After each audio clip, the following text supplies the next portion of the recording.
안녕하세요. 만나서 반갑습니다. 귀찮아서 용재난다의 김용재입니다. 자, 오늘도 우리 시청자분의 사연과 함께 시작을 해보도록 하겠습니다. 자, 안녕하세요 소장님. 소장님의 채널은 투자에 대한 소장님의 식견을 얻기보단 다른 분들의 사연이 재미있기도 하고 슬프기도 하고 해서 겸사겸사 챙겨봅니다. 그러다 문득 소장님의 생각은 어떠한지 궁금한 게 있어 짧게나마 글을 남겨봅니다. 저는 삼성전자를 비롯한 반도체 공정 밸류체인 내에 핵심 파트를 담당하고 있는 기업들만 추려서 반도체 테마에만 투자를 약 8년간 진행했었습니다. 특히 후 공정 쪽에 비중을 높였고요. 반도체 섹터가 내려막길을 갈 때 조금씩 분할 매도를 했던지라 큰 수익은 아니지만 결국 수익으로 정리했습니다. 다만 현금화 이후 재투자는 안 하고 그대로 지켜보고 있습니다. 아무리 소장님이 2차전지가 미래라 말씀하시지만 저는 여전히 반도체 테마가 우리나라의 리드 산업임은 분명하고 키워나갈 수밖에 없는 필연지책이라고 봅니다. 최근 삼성전자가 다시금 7만원대를 향해 움직이고 있는데요. 상승과 조정을 반복하면서도 저점을 끌어올리는 모습은 긍정적입니다. 더욱이 제가 관심 갖고 보는 수급이 외인들인데 최근 그 규모가 대폭 늘어나고 있는 것이 확인됩니다. 하반기부터는 삼성전자는 재고 감소, 가격 하락도 둔화,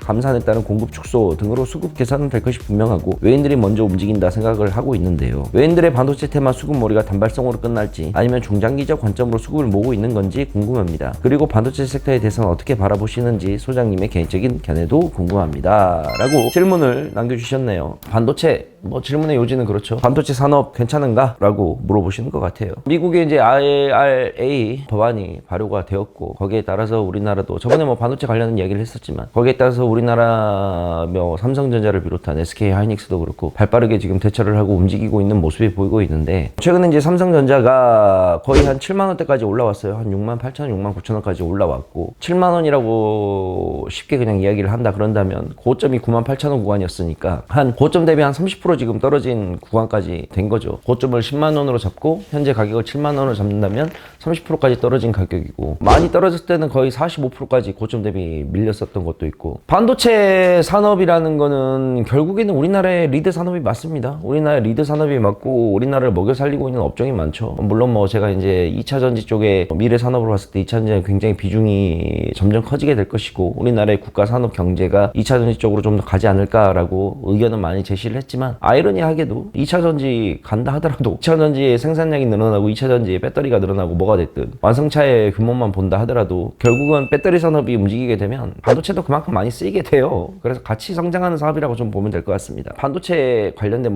대표적으로 삼성전자도 있고 SK하이닉스도 있고 이거에 대한 가격적인 부분을 따로 얘기를 해야 되고 그 다음에 반도체 산업에 대한 거를 좀 따로따로 한번 이야기를 한번 해볼게요. 자, 반도체 산업 자체는 결국에는 최악의 시기는 지나가고 있는 걸로 지금 판단이 되고 있어요. 삼성전자도 그렇고 SK하이닉스도 그렇고 실적 자체가 굉장히 안 좋게 나왔었는데 그거는 삼성전자와 SK하이닉스 자체의 문제라기보다는 전 세계 공급망에 대한 문제, 그 다음에 반도체 수요 감소에 대한 문제 이러한 부분들이 맞물려서 좀 이렇게 난 거 있고 물론 이제 개인적으로 본다 그러면 미국의 IRA 법안도 있고 그 다음에 삼성전자나 SK하이닉스가 중국 내 공장들을 많이 갖고 있으니까 거기에 좀 문제가 생긴 것도 있고 그런 것도 좀 볼 수가 있겠는데 결국에는 자체적인 문제라기보다는 전 세계 반도체 업체들 자체가 좀 상황이 그렇다 보니까 반도체 산업이 좀 죽어가고 있는 모습이었는데 시장에서는 그렇게 보고 있어요. 최악의 시기는 지나가고 있는 게 아니냐라는 인식이 점점 많아지고 있습니다. 그래서 각 증권사들 애널리스트의 의견을 본다 하더라도 반도체 산업이 이제 최악의 시기는 지났다. 그래서 이제는 최악의 시기는 지났기 때문에 다시 좋아지는 호황되는 모습이 나타나지 않을까라는 의견들이 많이 나오고 있고 제 생각에도 그런 것 같습니다. 자, 이거는 이제 전체적인 반도체 산업에 관련된 문제인 거고 자, 이거를 띄워놓고 우리가 단순히 가격적인 이야기만 좀 한번 해볼게요. 삼성전자와 SK하이닉스 가격대 최근에 삼성전자가 다시 저점을 찍고 나서 지금 7만원까지 좀 급상승을 좀 하고 있는 모습인데 자, 이거는 우리가 가격적인 놓고 측면을 봤을 때 이 7만원이 다시 전고점 10만원을 바로 넘을 수 있을까? 라고 한다 그런다면 반도체 산업이 아무리 호황이 되고 최악의 시기는 지나가고 실적이 굉장히 호전되는 모습이 나온다 하더라도 저는 지금 이 7만원대의 가격이 다시금 전고점 10만원대의 가격을 삼성전자가 단기간에 뛰어넘을 거라고는 생각을 절대 하지 않습니다. 왜? 삼성전자는 이미 4만 5천에서 시작을 해가지고 코로나 때 9만 8천 원까지 거의 2배 이상 갔어요. 무거운 주식 중에 하나인 삼성전자가 이미 두 배를 갔단 말이에요. 그 두 배 간 가격에서 이제 30% 떨어진 가격 7만 원대까지 내려온 겁니다. 그러면 결국에는 그 기간 조정과 가격 조정이 일어난 건데, 과연 이 기간 조정과 가격 조정을 놓고 보았을 때 과연 여기서 끝날 수가 있는 기간이고 과연 끝날 수 있는 조정 가격인가 라고 했을 때 저는 아니라고 생각을 합니다. 왜? 한번 두 배가 올랐던 그 무거운 주식이 올랐으면 쉬어가는 구간이 있어야 되고 반드시 조정을 받아야 되는 구간이 있어야 된다고 생각을 해요. 그러면 제가 봤을 때 삼성전자는 이미 두 배 가까이 올랐던 가격이 있기 때문에, 예를 들어서 5만원권에서 7만원 가격이라 놓고 본다 그런다면 이 5만원에서 7만원대의 가격 이 사이에서 그래도 횡보를 해주고 박스를 만들어주면서 수급을 다시 모아가는 게 필요하다고 생각을 합니다. 물론 요즘 최근에 외국인과 기관들이 갖다가 물량들을 투입을 하면서 매수 물량, 순매수 물량을 끌어올리면서 사재 끼고 있는 것도 있지만, 이게 업종과 가격은 우리가 같이 봐야 되는 것도 있지만 따로따로 봐야 되는 것도 있어요. 그런데 상식적으로 삼성전자가 지금 이제 가격 조정과 기간 조정이 들어갔을 때 이 수준이 바로 또 정고점을 뛰어넘을 만한 기간과 시간은 제가 봤을 때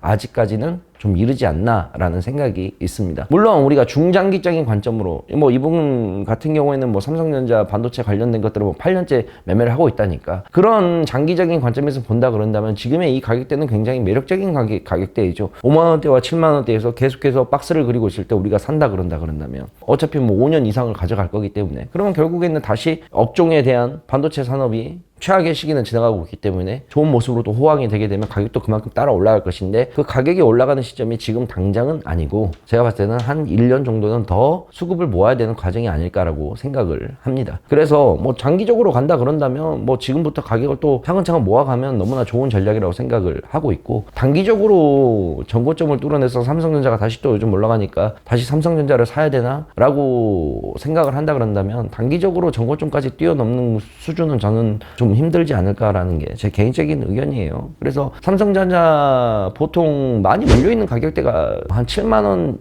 지금부터일 거예요. 7만원에서 8만원대 가장 많이 사람들이 매수가 된 가격이고, 물려있는 구간도 그 구간이 제일 클 건데, 7만원과 8만원 가격대가 만약에 온다 그런다면 이거를 보유를 하려고 갖고 가는 사람들보다 아마 팔아서 현금화 시키려고 하는 사람들이 저는 비중이 더 많다고 생각을 합니다. 결국에는 생각을 해봐요. 주위에 장기적인 투자를 하는 사람들은 10명이라고 놓고 본다 그런다면 두세 명 될까 말까 하는 게 장기 투자자들이거든요. 특히 이분처럼 뭐 8년 동안 반도체를 매매하는 분들은 극히 더 드물기도 하고, 7만원대 물려있는 분들도 그래, 8만원대 물려있는 분들도 그래.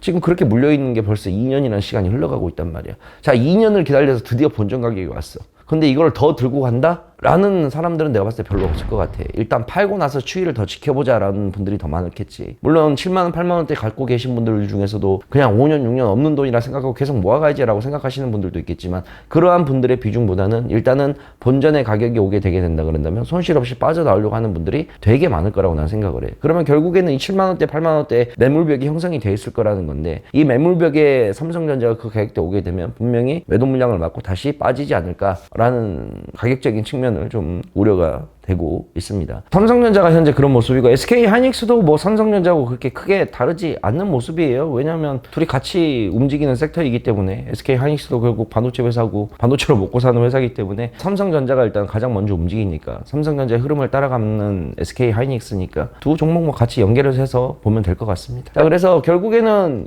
요점은 그거예요. 반도체 산업 쪽에서 각종 애널리스트 의견들도 보고 기사 자료들도 보게 되면 반도체주 관련해서 최근에 올라간다고 이야기가 계속 나오고 있는 거 보니까 반도체주들이 좀 올라가고 있고, 업종의 지금 최악의 수준은 지나가고 있고, 삼성전자도 그렇고 SK 하이닉스도 그렇고 각자 자구책들을 지금 굉장히 마련을 많이 하고 있는 거다 보니까 상황은 앞으로 더 좋아질 거라고 저는 봅니다. 이미 최악의 시간은 지나가고 있는 모습이 나오니까. 그러나 이게 최악의 시간이 지나갔다 그래서 이게 현재의 주가에서 바로 펌핑이 나오면서 추가적으로 올라가진 않을 거다. 그래서 중장기적으로 보시는 분들은 가격을 좀 보면서 계속해서 분할 매수로 대응을 좀 해주셔서 장기적으로 끌고 가면 될 것 같고, 그 다음에 단기적으로 보시는 분들은 지금 들어가게 되면 가격이 좀 높은 구간이 아닌가라는 생각이 듭니다. 이건 뭐 순전히 제 개인적인 생각이니까 판단은 늘 그렇지만 우리 시청자분들이 한번 해보시길 바라겠습니다. 아시겠죠? 그리고 안 그래도 이거 관련해가지고 요즘 반도체들이 좀 이야기가 나와보니까, 저번에 금양의 박순혁 이사님, 이제는 뭐 퇴사를 하셨으니까 박순혁 우리 이사님 그 배터리 아저씨라고 많이 부르시죠. 그분과 함께 좀 2차 전지에 관련된 이야기를 많이 나눠봤었는데, 있는데 다음 달 6월 달 초에 반도체 관련해서 전문가분 현재 업종에서 일하고 있는 뭐 반도체 산업협회가 됐든 뭐 이런 쪽에서 일하고 있는 분과 함께 반도체 관련된 이야기를 나눠보려고 다음 달 초에 지금 예정을 잡고 있어요. 뭐 될지 안 될지는 모르겠지만 만약에 된다 그런다면 그분과 다시 인터뷰를 좀 하면서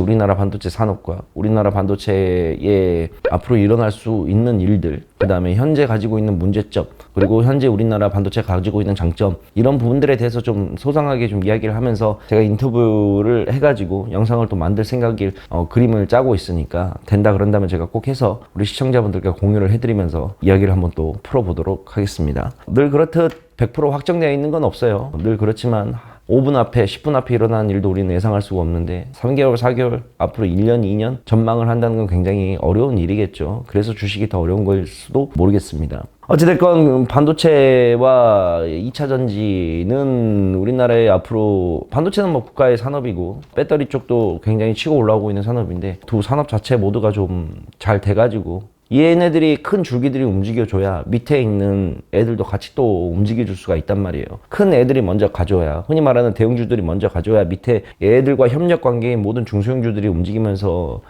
증권시장에 활력을 또 불어넣을 수가 있는 모습이 나오니까 좋은 모습으로 두 산업 모두가 성장했으면 너무나 좋겠네요. 다음에 다른 시간에 다른 주제로 또 우리 시청자분들을 만나도록 하겠습니다. 자, 오늘은 여기까지 하겠습니다. 안녕. 주식 상담소는 아래에 남겨주시면 되겠습니다.